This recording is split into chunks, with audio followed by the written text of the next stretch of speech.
Welcome to the Solemn Tones channel. Today we are talking about how to record high quality guitar DI. So one giant misconception I hear all the time inside audio is, hey bro, that tone is tight. What amp sim is that? And that is a huge issue we actually have in metal guitar tones right now.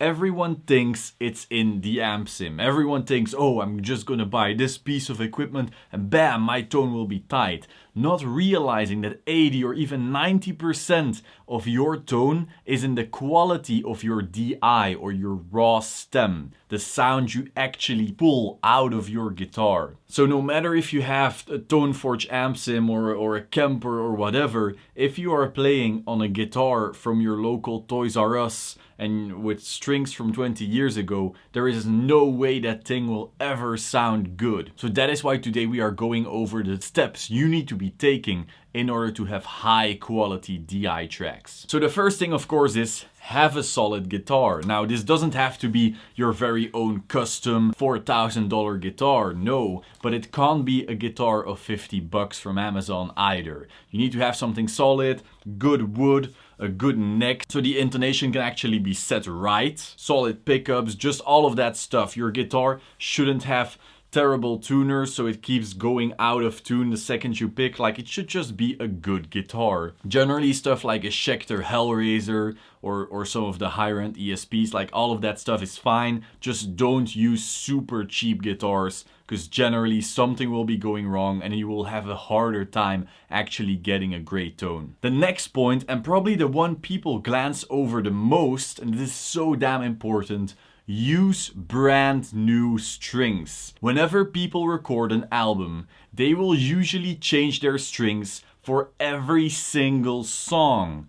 And so on forums, we often have like, oh yeah, my strings are new, they're like a month old. And I'm like, no, they're not new. They have to be 10 minutes old. And people say, oh, but I still have to break them in. You don't have to play them so much till they no longer have any brightness. You just have to stretch them when doing your setup. Brand new strings will make it so you have a really clearly defined pick attack. You will also have way more brightness over all your strings and your sound will just be full and will sound way more professional. So if you're like, whoa, these tracks don't really sound that good, my tone doesn't sound as cool as the marketed tone from that one amp sim, it's usually because you're using terrible strings or you're doing some other mistakes that we'll be going over right now. But so rule of thumb, your strings need to be brand new. You need to put them on right here and now and then record. The next obvious one is a setup. Having a good setup is gonna make the difference between you being able to play the riff cleanly or having all kinds of fret buzz and intonation issues. What a setup is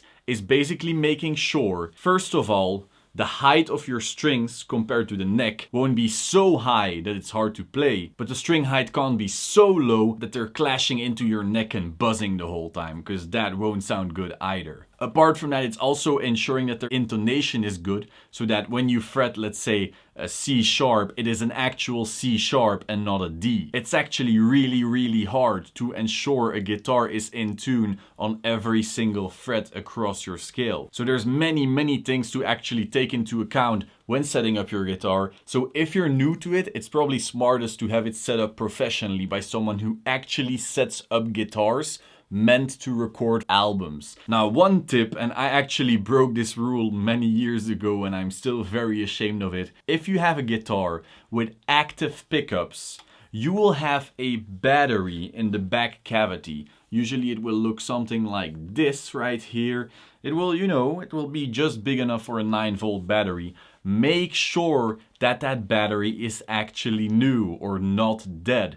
Because if you are using a dead battery inside your guitar for your active pickups, you will actually kill your signal. Like, what's coming out of your guitar isn't exactly what it's supposed to sound like. So make sure you have a fresh battery ready whenever you're recording a guitar with active pickups. Finally, there is one more thing you need to do for your guitar before it's actually ready for recording, and that is taping off moving parts. For example, let's say you're doing some typical gent chugging on your first string right here, your very lowest sounding string. It might be wise to mute all the other strings so that when you're picking really aggressively, these smaller strings won't start resonating and ringing together with your other string, because you really want that hyper clean take. Apart from that, you also have the headstock right here.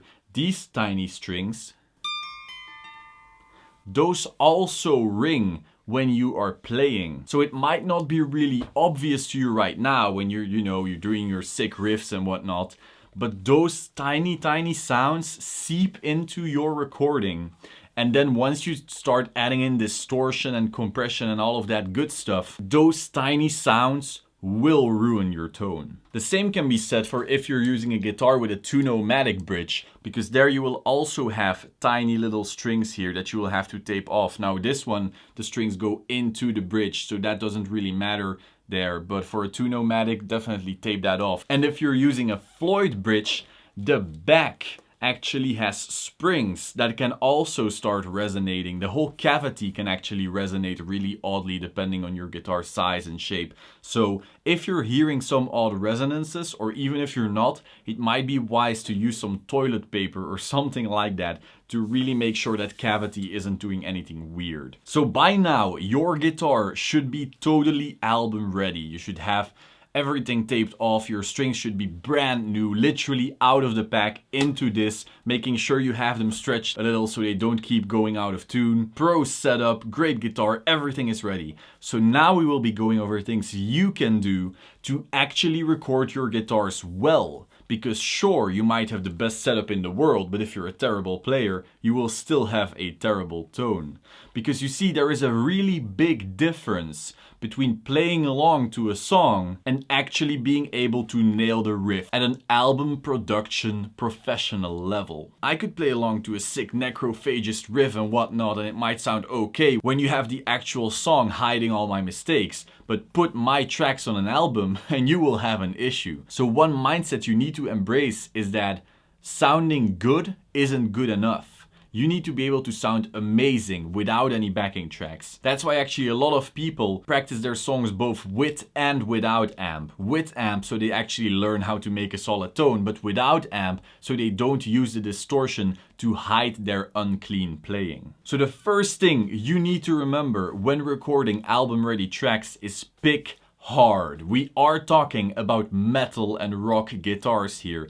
You should pick super aggressively, because when you pick really weakly, you're playing maybe a fast riff and so you don't really have the strength to put into every single note, you will get notes with really weak attack. They won't sound round, they will miss some brightness, and generally it just won't translate in your mix. You need to be so good at your riff that you can play all your notes super aggressively, super hard. If you don't, in many producer forums, people call this bitch picking. I'm not sure if I agree with the term itself, but it's a thing. You want to be picking super hard. The second thing you need to do is mute well. When I say muting well, I don't mean palm muting. I assume you can use your right hand to palm mute. What's actually hard is fretting, playing a note, but then simultaneously making sure you mute all the other strings so random strings don't actually resonate while you play your riff. It will sound messy, and once you start distorting and compressing and everything, it will be terrible. You need to make sure that you don't play any note that you don't want to be played. This is again why you want to be taping off many of these notes, but that's not always possible. If your riff is primarily on one string, but then sometimes you go to another string, you can't tape off that other string. And so you need to be able to mute that string whilst you're playing the other one. If your left hand technique isn't advanced enough to actually do that, you have an issue. A third thing is don't bend notes out of tune. This isn't about an actual bend. It's not about that. You're about to fret the note, but then since you're trying to be too fast, but you're actually not that great at playing the riff yet, you slightly bend it out of tune. You go to fret, and instead of landing exactly in the middle, you pull it down a little bit. And so when you do that consistently on multiple notes, you are actually playing many notes completely out of scale. And those tuning inconsistencies really add up. Now, the fourth and final tip for playing your guitars is probably the most obvious one, but still something many people struggle with.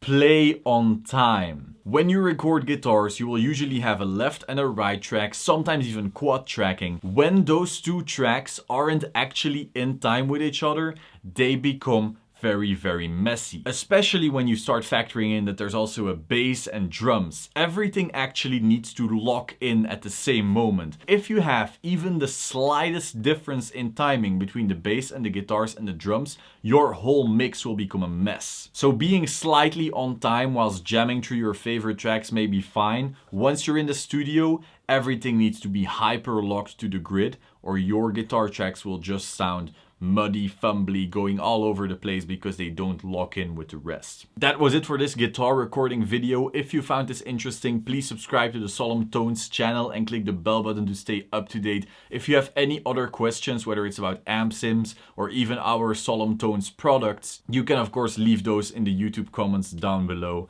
I will see you soon. Ciao.